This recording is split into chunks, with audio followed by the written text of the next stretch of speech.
Hi, everyone, and welcome to the Mental Health Warriors. I'm Anettee, and I am the self-care warrior.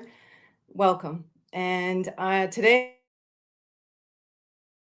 I have a little, I'm going to just talk to you about my journey through PTSD and relevant information about the fear I went through around that. And I'm going to have my guest Dale Walsh on after in half an hour to respond to some of the things I've shared. So I hope you're watching, Dale, from the beginning. And welcome. Like, I'm switching it up a little bit and wearing my Canadian hat. So I'll be right back after I play our intro.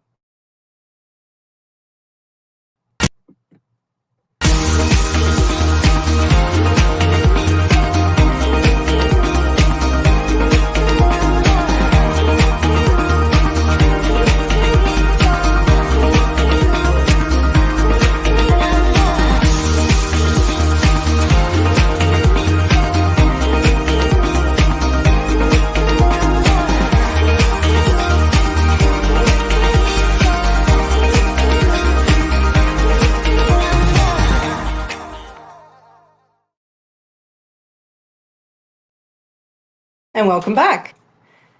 So here I am on a beautiful autumn day, sitting out in my greenhouse, relaxing, and wanting to share with you a little bit about my story.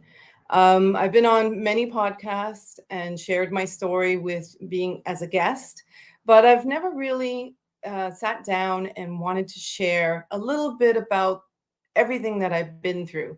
And to do that, it's going to take maybe several episodes. So this first part, I want to make it all about a little bit about the history that I suffered with PTSD and about the fear surrounding everything I was going through. So I guess I'll begin with the introduction of I was adopted in St. Boniface, Winnipeg, in Manitoba. And I was very, very young. My family's, my biological family, didn't need them.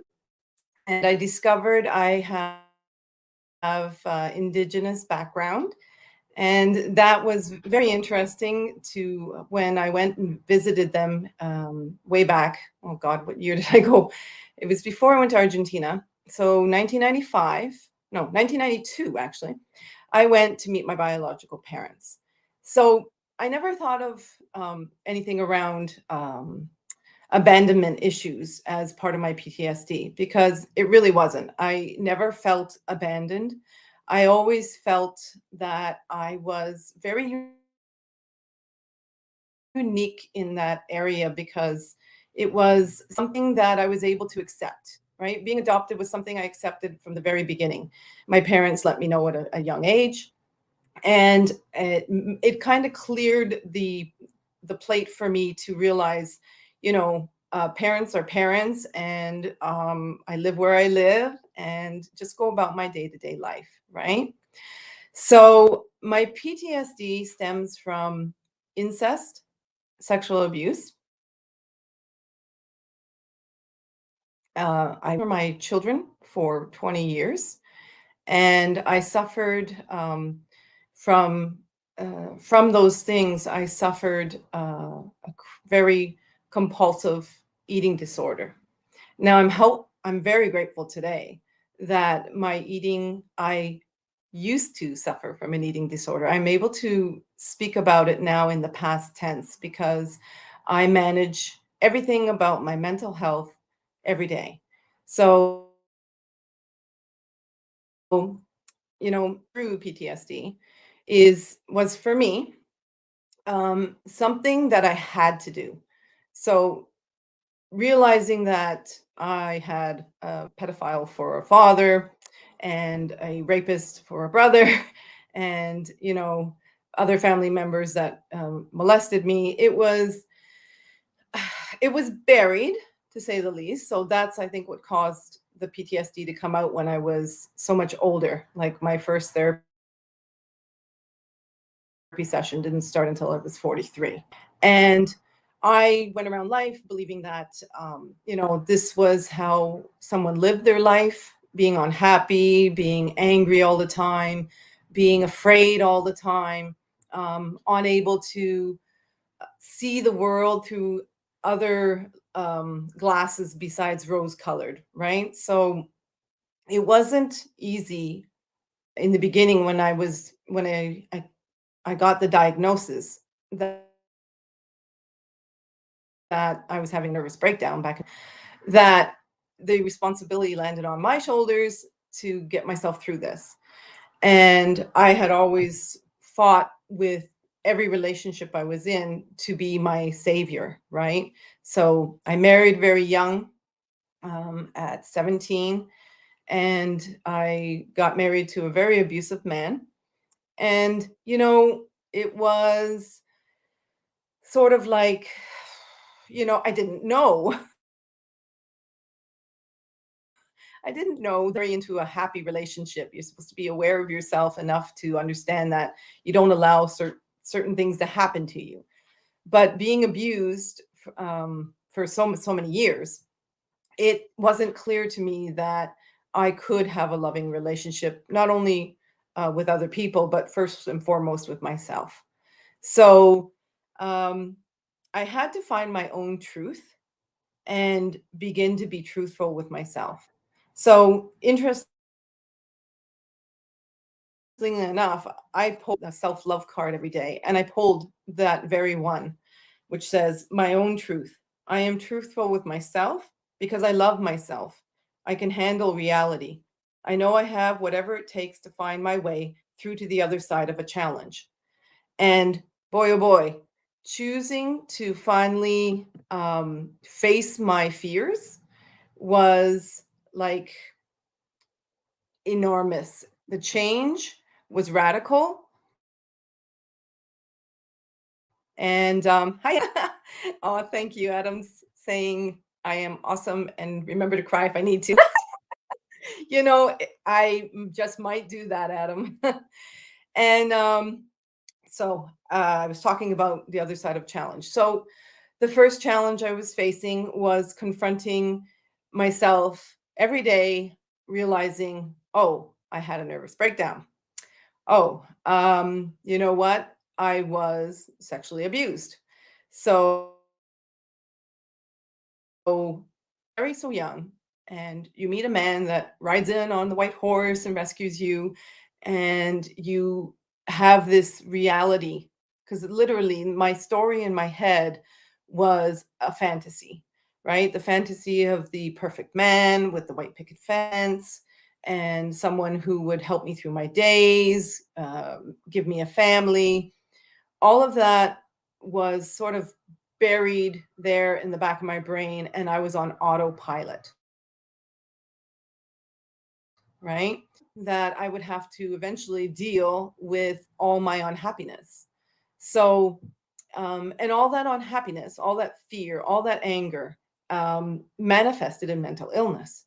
So when I took that challenge and got my doctor to get me on antidepressants, and started working with my therapist, and started discussing all those deep, dark secrets that I was so ashamed of and felt guilty about.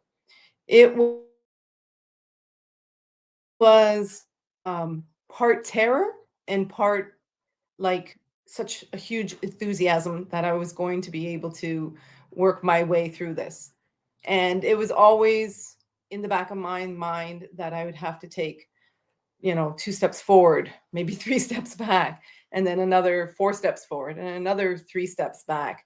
And I would yo-yo back and forth with my mental health, and learn as I go. And learning became the what mental my mental illness was. So I did that thing again where I accepted that I had a mental breakdown. I accepted that I was in depression and suffered terribly from anxiety. And I accepted that I had to be in therapy. It was programmed into me that I didn't need therapy. And oh, yeah, uh, therapy was well needed. And I not only had to go through once. I went through a second because the first time I got out all the anger of the most recent things that had happened to me. And then I went back and dug deeper into the very core of where I was abused. And it was horrendous. There were days that I felt that I couldn't go on. And there were days when it was too difficult to get out of bed. And I lived on my friend's couch. I lived the kindness of strangers. I ended up, in the hospital, in the shelter. And, as the years kept passing and I kept trying to grow and leave my mental illnesses behind me, I started to reach out and discovered spirituality. And discovering spirituality was the missing key. So, what got me on that path was I went into Al Anon. And getting into Al Anon, because the history of my family is alcoholism, um, emotional, physical abuse by everyone in my family.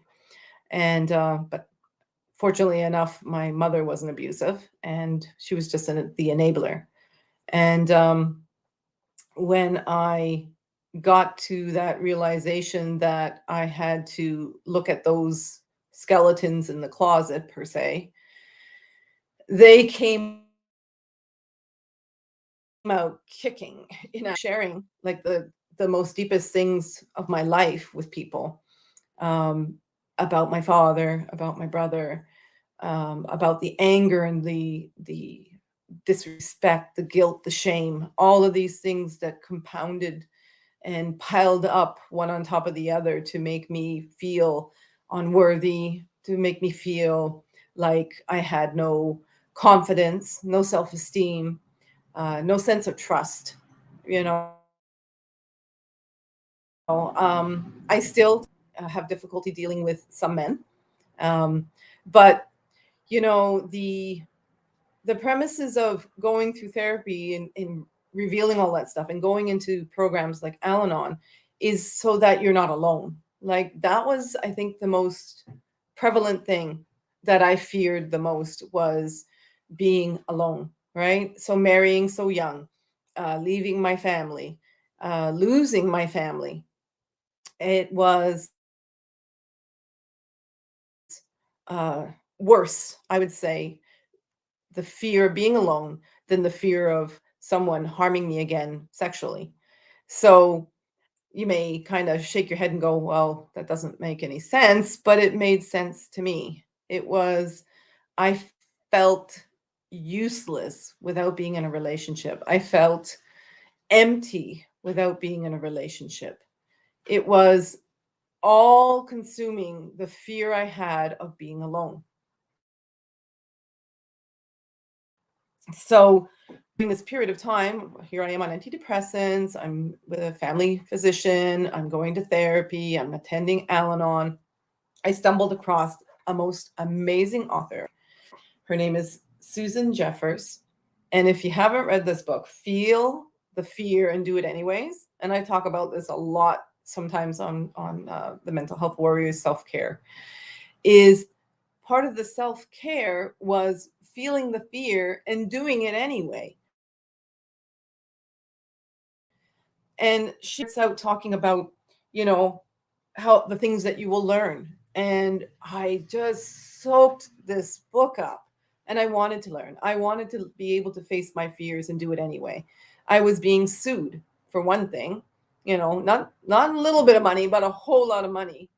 And the fear that enveloped me with the thought of having no money was paralyzing, right? So that was one of the reasons I stayed in so many abusive relationships, was have a lot of fear about not being able to take care of themselves. I had that fear. I was codependent. So I started also to reclaim myself with codependency books. And I studied and did every single exercise in 2 or 3 codependency books. And respecting fear and codependency is like oh, okay, I have a fear of being dependent on people. I have a fear of being alone. So, how do I make this happen? How do I get through my PTSD? How do I recognize that I have to take control of my life? Well, I'm a true believer that the universe will definitely provide you with every tool you need along your journey. And um, along came the answer in the form of it was let go, right? So I woke up one morning. I had just been through a whole bout of nosebleeds, fainting spells, crying spells, and I just couldn't face it anymore. It was either take my life or get my shit together. And this was before I went to the doctor. So the journey through PTSD was buried. Thought life was like this. Then I was faced with this decision to let go of everything, like literally everything. My boyfriend, my job, my friends, my health. Like I let everything go. I let go of every security I had and plunged into the darkness. And I ended up being um, a friend's home on her couch, like I said earlier. And she gave me the space that I needed to start working on myself. And that day, when I decided to leave everything, when I let go of everything, I said to myself, I needed to face my fears. I had to take responsibility for my life. And I had to live with the consequences, i.e., being sued, i.e., not knowing where I was going to eat, get up the next morning, right? So, hi, Robin. And I basically went into a state of paranoia, okay, because I feared that people were going to come and kill me. I feared I was going to be attacked. It was a really, really, really dark period of my life. And when I picked up Susan Jeffers' book and I started working on myself, it was like the universe kept saying, here's some more. And there would be periods of time when, I felt like I was absolutely 100% crazy, like crazy. And I didn't know if I was going to make it. So, mixed up with the suicidal thoughts, mixed up with the thoughts of getting into another relationship, thoughts of how was I going to make money. Well, I decided, you know what? I'm in Canada. My friends, you've paid your taxes to have them. You benefit from using them. Go on welfare. And I was so shamed, like shamed to my core that I would have to go on welfare. And that's why I stayed 14 years in a business that was absolutely failing. And but I needed some form of money. So I did it. I walked in there and I applied and I started getting payments, and I told myself, I'm getting off of this. And in less than a year, I'm getting off of this. I'm going to have a job. I'm going to have a new relationship. And I focused and I focused and I focused on the future. And part of the fears that manifested throughout that I had to strip away was the fear of success, the fear of what other people thought of me. There were so many underlying symptoms from suffering from PTSD that it was quicksand. Every time I pulled myself up a bit, I would go down deeper. And it just was like, when is this ever going to end? But the truth of the matter is, feeling your anger, feeling your fears, knowing that you're codependent, doesn't magically change you overnight. And I'm now 55 in 2022, and my journey has been almost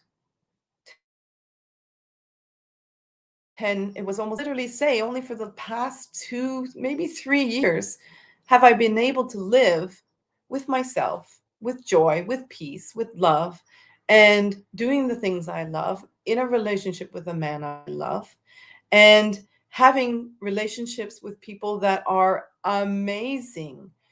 I am no longer fearful to be alone. I love being alone.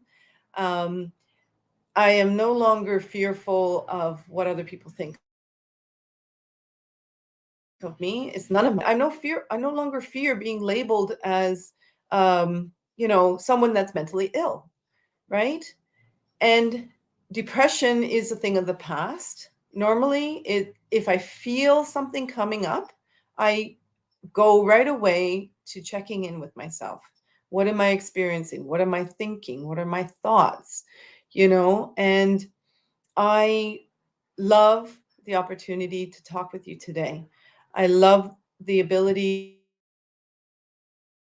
to share with people my story. And if anything were to make me cry, I love the mental health warriors. They so badly want to help the world end the stigma around mental illness. All of us, in my core, I believe, suffer from some form of mental illness at one time or other in our lives. We suffer. There's an epidemic of fear out there. There's an epidemic of codependency out there. We're lacking self love and education, just as Susan Jeffers says, and just like all the other spiritual teachers that I've come across have said, is that it's our choice. It's in our hands to wake up in the morning and look ourselves in the mirror and say, if I want to change the world, I need to change first the person I'm looking at, right? And I think it's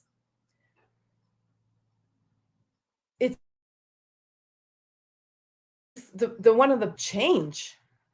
We really, really fear change. Changing ourselves is one of the hardest things. I'll tell you, the hardest thing I ever did. Um, I was always told that having a relationship, intimate relationship, was going to be the hardest thing. Well, guess what? The most intimate relationship I have to have is with myself. And so, before I bring Dale Walsh on, he's our poetic warrior, and he's a one. I can't wait to hear his feedback. I want to let you know that you are capable of getting through anything, right? Mindset, attitude, gratefulness, forgiveness. The power we have inside of us is a higher power. Let it be God, let it be um, whoever you follow. But remember one thing, without them, there is no reality, right? So you make the reality of your own higher power. You choose that. You make the decision, and I decided that I wanted to become an artist. I wanted to be an activist and a philanthropist for mental wellness. And it took time. I mean, I was still going through all of my healing as I grew as the person I am today, to be the artist, to sell the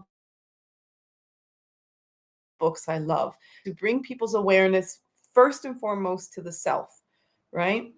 And I meet person after person who is struggling with depression, and I feel for them.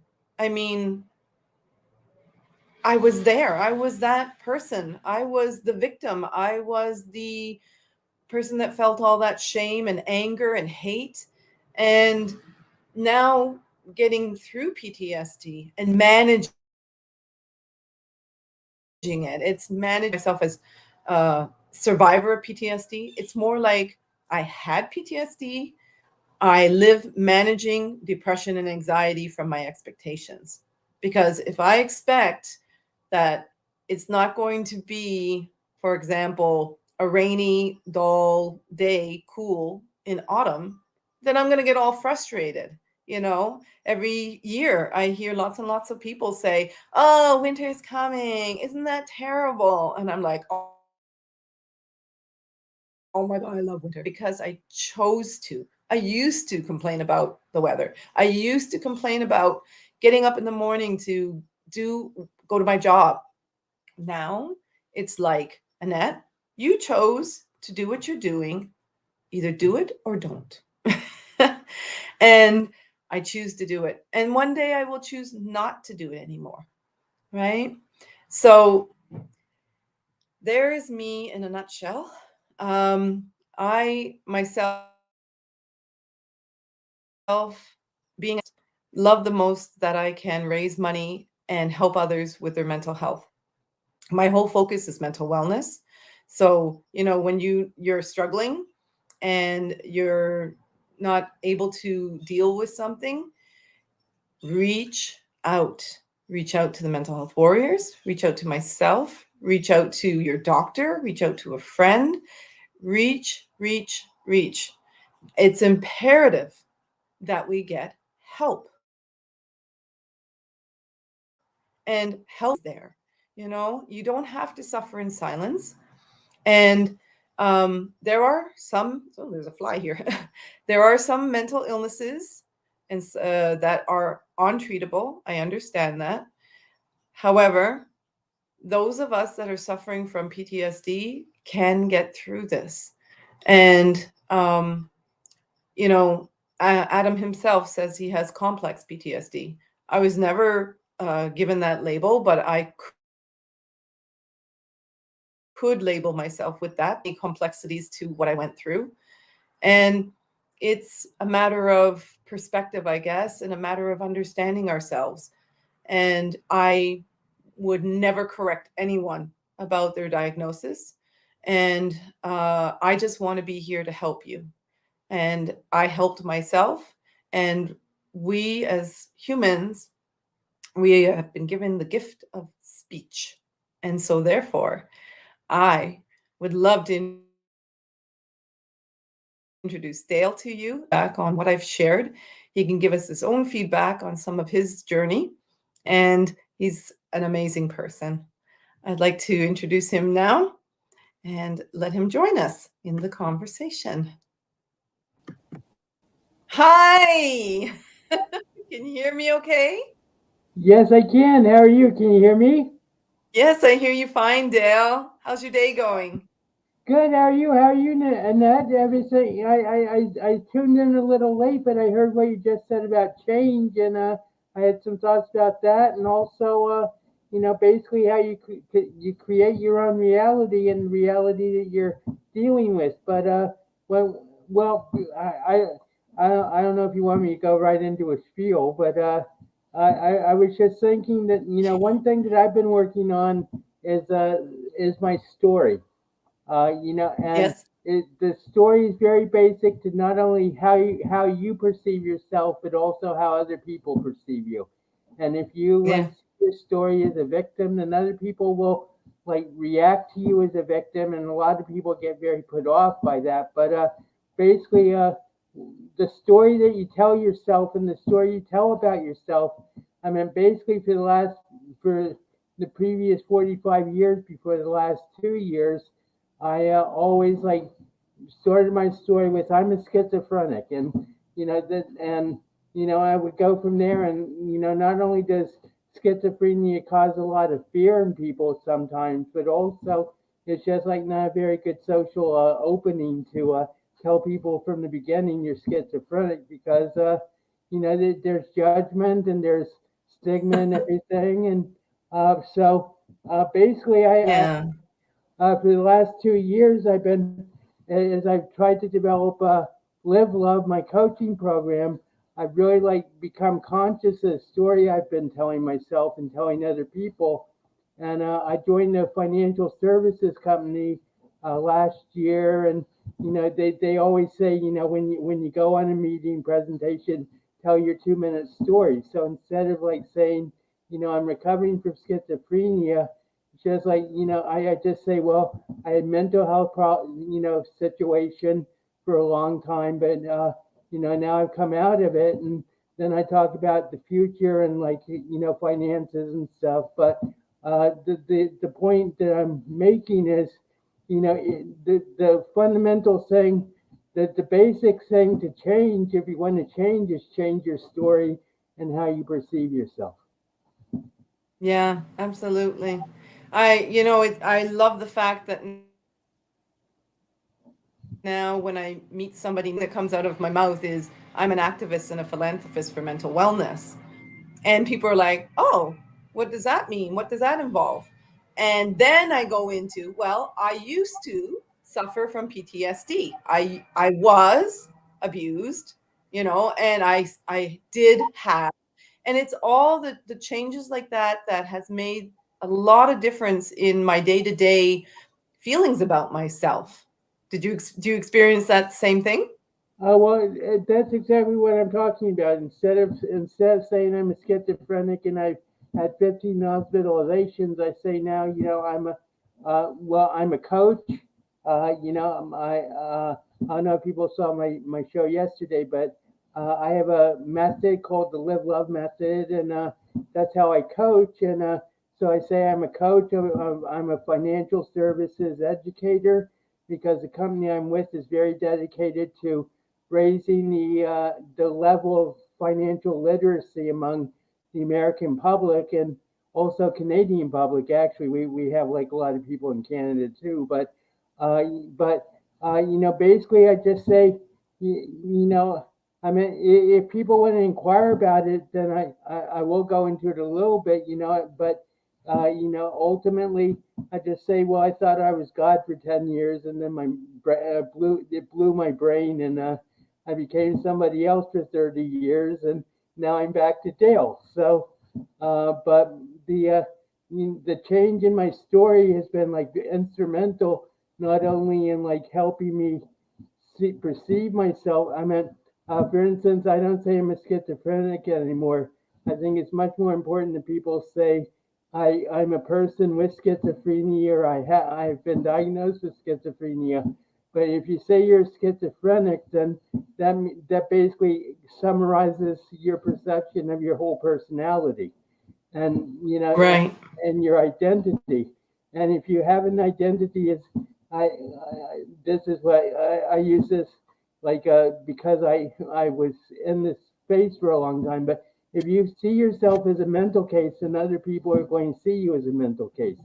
And you know, so I've like done a lot of work Yeah. on developing a new story, and just being not lying, but just being honest. And uh, one of my mentors told me recently, if you don't kill the past, if you don't let the past die, then you'll kill your future. And so I'm Yes. dwelling much more in my present and my future rather than the past as I always used to. Yeah. So let me ask you something because I'm a little ignorant. I'm not afraid to admit that, but schizophrenia, a genetic disorder of mental Well, illness, or is it something created from a trauma? uh, to tell you the truth, and that there is in the dark about that now as they were 70 years ago or 50 years ago when I first got diagnosed, because nobody, I mean, there are genetic factors, there are environmental factors, there are like, nurturing factors and natural factors, but basically no one has yet figured out what causes schizophrenia. So it's like it's sort of. Really? I think of I heard this story about a doctor when schizophrenia was first used as a diagnosis, and it was a famous psychiatrist, and someone asked him, how would you treat schizophrenia, and he says, that's the disease with no cure, right? And he said yes, and he says, why would I try to fix something that has no cure? So, that's basically been the medical attitude for ever since I was diagnosed. And, I mean, and the knowledge in neuroscience and all sorts of things has been like atomically mushroomed in the last 50 years, but psychiatry is still sort of stuck on their paradigms that go back to Freud, and they have to get into the 21st century, I think. So, you know what? It appears to me, well, if we go back to when was talking about reality, right? So I had this reality that life was the way it was, okay, when I was struggling through my day-to-day life from, well, I always start talking about my life in terms of realizing myself when I was 14, 12, 14. Because before that, I really didn't have a perception of self.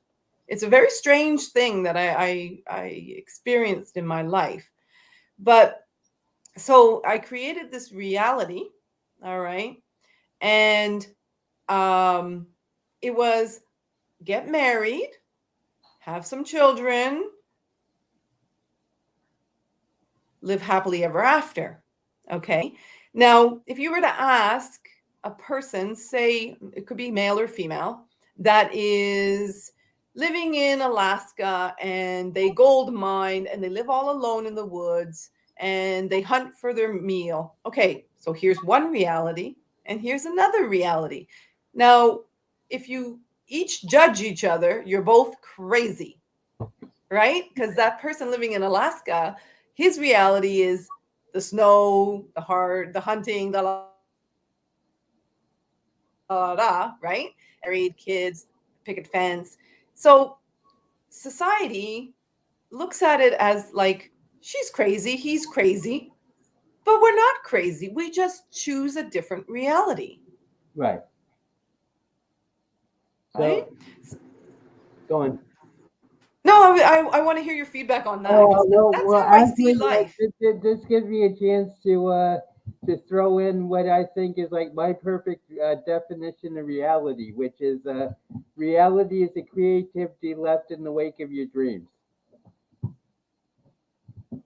Reality is so Sorry, you creative. cut out there a bit. What did you say? Reality is the creativity left in the wake of your dreams. Oh, nice. But I came up with that like when I first entered the program, and I've always stuck by that definition reality. But ultimately, uh, I meant no.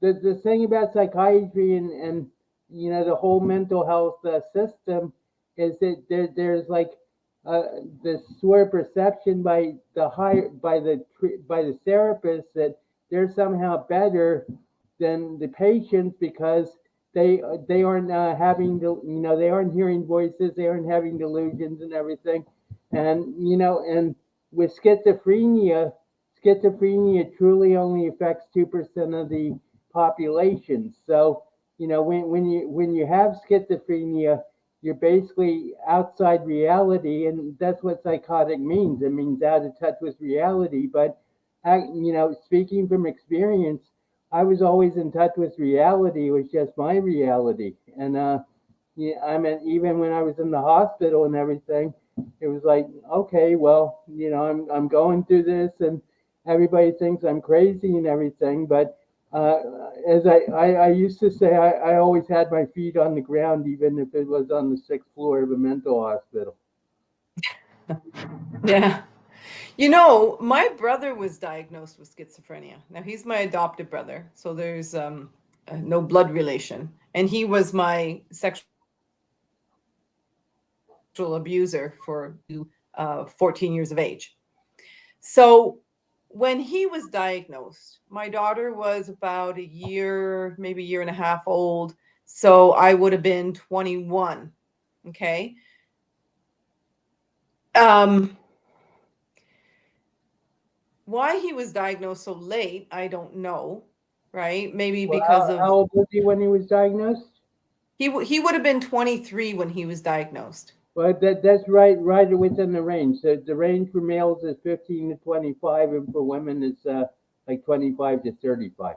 So he's right in the range. Oh, really? Yeah. Yeah, it would manifest for him in these really uh dark moments of violence. he was a very violent person. And, he didn't respect anybody. He would go off on these tangents, like just disappear, and we wouldn't know where he was. Um, he was constantly trying to get people to get involved in crazy stuff with him. He always had to have power. Now, for me, I don't understand that as a definition of schizophrenia, because isn't that just somebody who is like, uh, well, the funny thing that comes to my head, because it's my past experience with him, is he's just a bad person. Right. I didn't see him as mentally ill. Well, I, as a poet, one of my fascinations is coming up with definitions. So I just gave you my definition of reality, and here's my definition of schizophrenia.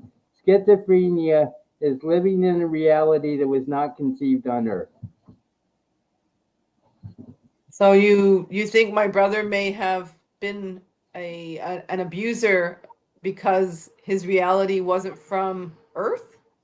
Well, Earth meaning sorry, uh, Earth meaning the so sorry. Earth being meaning like the socially acceptable cultural like perception of how people see their life. So if your brother was violent and and had like grandiose thoughts and was always trying to get people in other schemes, then he wasn't living the Earth's reality. He was living his own reality, which was someplace out in outer space. Right. I don't know if that. Yeah, I get that, because when I was going through my mental illnesses, right, when I was going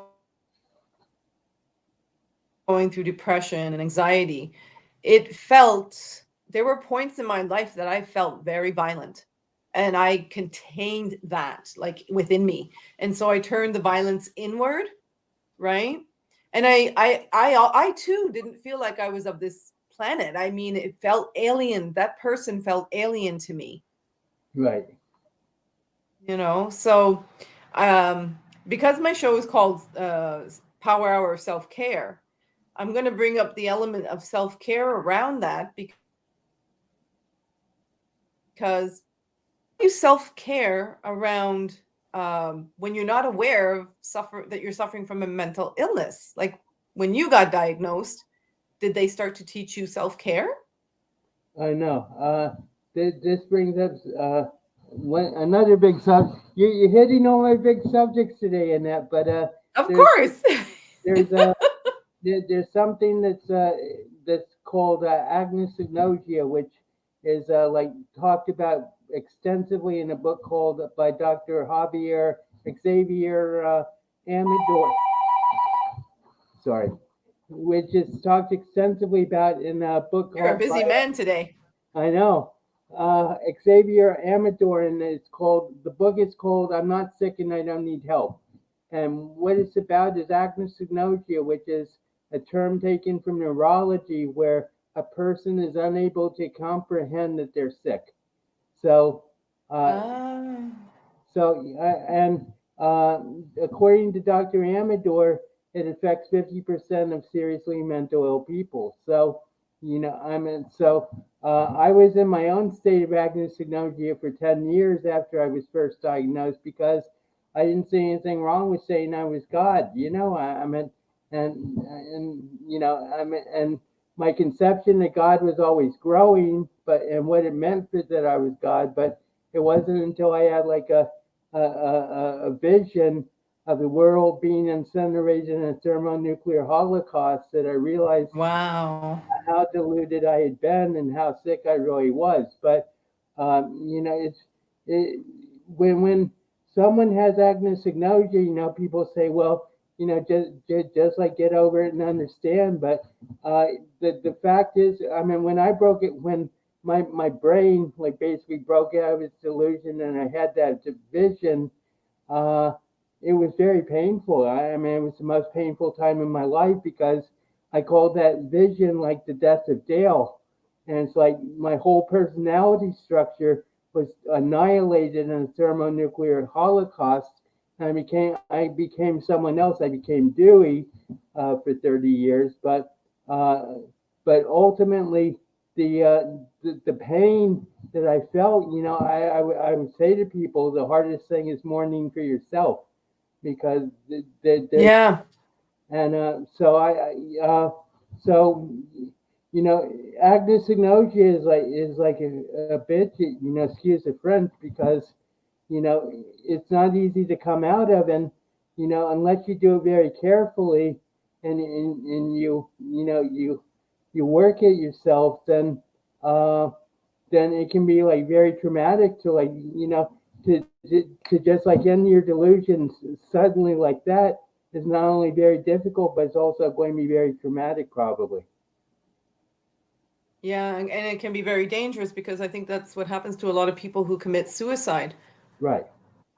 Yeah, because from my own experiences, it was this is who I am. This is who I don't want to. I don't want to be that person anymore. I don't want to be codependent. I don't want to be a victim. These labels and experiences that I was living, it came to, where is my authentic self? Like, what does she look like? What does she feel like? And yeah, I had mentioned that in the earlier part of my show, was how painful it is. And I never looked at it that until I went into therapy, about how ill other people are, and that the people that hurt me were just as ill as I was. And that's where I grew the compassion, right? Part of my self care was being compassionate to others. So my abusers now became other human beings struggling with their own realities, right? Right. And then learning I didn't have to be a part of their reality, remove myself from those situations. And I was able to look closer at who I authentically wanted to be. That's that's very insightful. And the thing that sprang to my mind was hurt people hurt people. I don't know if you've ever heard that, but that's like Yeah. and so until you can break out of that cycle and like get out of that cycle of like being in the presence of hurting people, then and that's extremely difficult. I mean, uh, because the pain, the pain they inflict can and actually be like sort of like a motivation to stay with them, because you get scared about being in a situation where people are abusive, and you can't really imagine it, and you think you generalize it, and then but it's not a thing to be generalized, because most people are very good people. Yeah. I got to the point in my life, it was the funniest thing that ever happened. Um, I was in a woman's shelter for about, I don't remember how long I was there, maybe 3 weeks. To the kitchen one night because I couldn't sleep. And I was having paranoia thoughts and thoughts of suicide, and I didn't want to be alone. So I went down to the kitchen, and this one woman that was living there too, she was really unique. And she would stand in the kitchen and talk to me. And her reality was something I had never experienced before. Like, I was so used to, like, how would you call it? Joe Blow, kind of regular kind of people. You get up in the morning, you go to work, you have your kids, you care for them, you have a relationship with your husband, you go out partying. That kind of reality I used to live, right? Right. And then I meet this woman who's talking about this totally different picture of the world and how she sees it. And I found her fascinating. Like, I was like glued to her conversation. And then the next day I went over to the counselor and I told him about this woman. what she was sharing with me. She's like, oh, she's crazy. And I kind of like was taken aback by them labeling her as crazy because all she had was a different perspective of how life was. Right. I didn't want to say that she was crazy. She was unique. Like she had a totally different perspective of how life was, right? But would I be a part of her world? No, I would choose not to be that. But she was living it. And it was an experience to explore about myself. Like, oh, I used to think like that. And I could make the connection with my thinking versus her thinking and see the humanness in our thinking, Right. you know?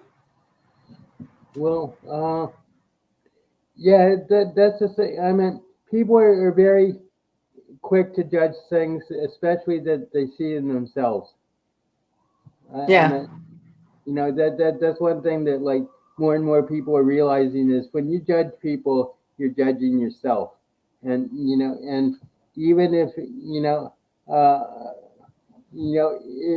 if someone said, that's the thing I was talking about earlier about the doctors and the therapists. You know, they're uh, far too quick to say that people are out of reality, and when actually they're just going. I mean, there are a lot of reasons for possible schizophrenia, trauma, and we went over them.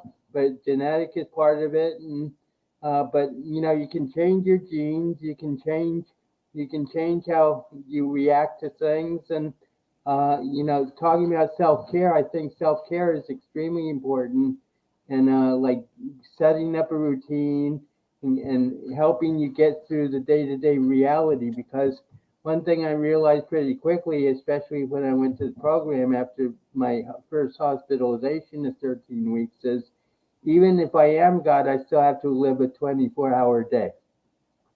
Yes. Yeah. Very interesting.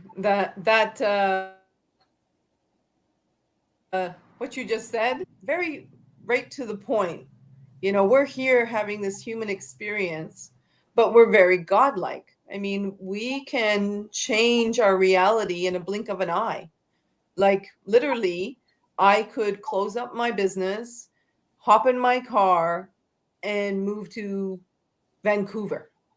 Right, Poof, I've changed my reality, right?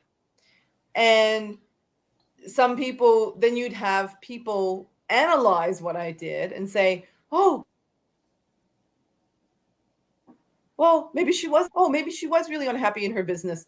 Oh, and another, they'd make their own judgments, they'd make their own conclusions to why I did what I did, right? But what if it's just my passion? What if it's I just want to get out of here and go and talk to people and share the message about, everybody should be working on their mental wellness. I connect mental wellness with the level of consciousness of humans, right? So the right, more conscious you are of being human, that we're able to be loving, the further we are away from being mentally ill. right.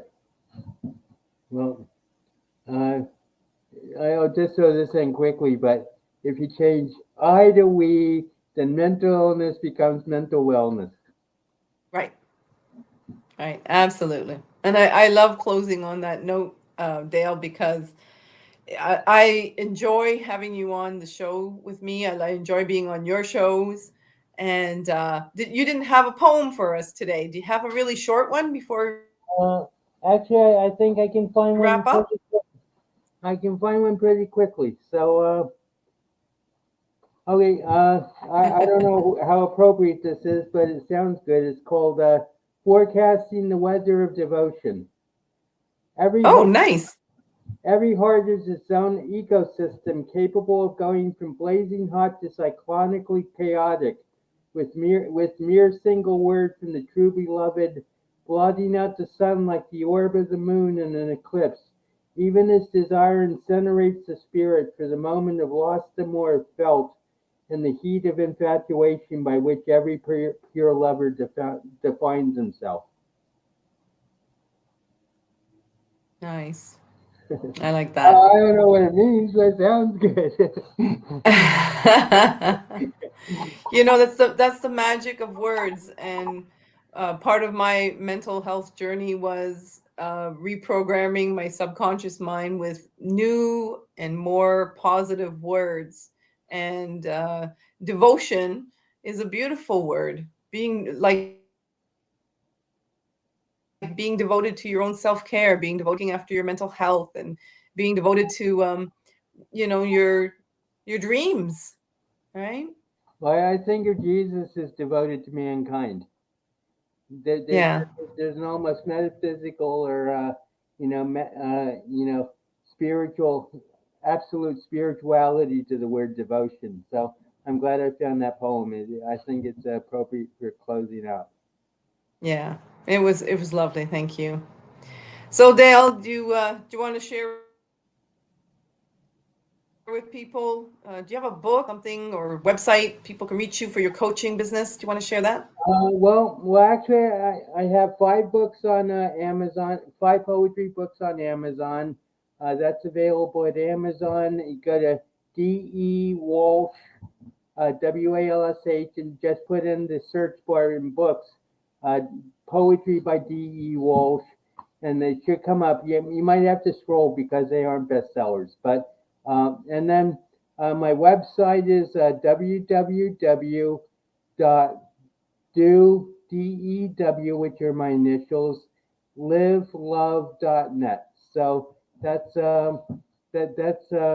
where you can find what I do as a coach and everything. And I'm working on revising my website, but that's where you go, www.dolivelove.net.